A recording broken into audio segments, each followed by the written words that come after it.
Hi friends. Healthy aquarium టిప్స్‌లో భాగంగా మన సిరీస్‌లో ఇవాళ మీకు ఎక్స్‌ప్లెయిన్ చేస్తున్నాను నేను గోల్డ్ ఫిష్. మీరు చూస్తున్నారు కదా! ఇది బ్లాక్ గోల్డ్ ఫిష్ అన్నమాట. సో, ఈ గోల్డ్ ఫిష్ అనేది బ్లాక్ కలర్‌లో వస్తది. గోల్డ్ కలర్‌లో వస్తది. దీంట్లో దాదాపు 20-30 వేరియంట్స్ ఉన్నాయి. సో, ఈ గోల్డ్ ఫిష్‌లో ఇది చూస్తున్నారు మీరు ఒరంటా గోల్డ్ ఇది. తర్వాత ఇది రెడ్ క్యాప్ గోల్డ్ అంటాము. ఎలికో గోల్డు, అట్లాగే సుబన్కిన్ గోల్డ్ వస్తది. గోల్డ్ ఫిష్ హ్యాబిటెంట్ ఏంటంటే మెయిన్‌గా కొంచెం వాటర్ దీనికి ఎప్పటికప్పుడు ఫ్రెష్ ఉండాలి.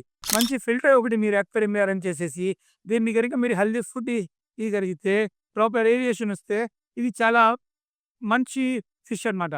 సో, గోల్డ్ ఫిష్‌ని ఏంటంటే మీరు క్వీన్ ఆఫ్ ది ఫిష్ కూడా అంటారు. చాలా అందంగా గోల్డ్ కలర్‌లో ఉంటది. పిల్లల్ని కూడా చాలా బాగా అట్రాక్ట్ చేస్తది. సో, ఎప్పుడు కూడా గోల్డ్ ఫిష్ ట్యాంక్ అనేది proper filtration and nutrition food.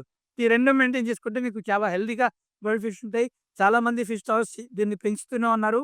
So, చాలా ప్రపంచంలో 90% మంది లైక్ చేసేది ఏంటంటే గోల్డ్ ఫిష్. Thank you.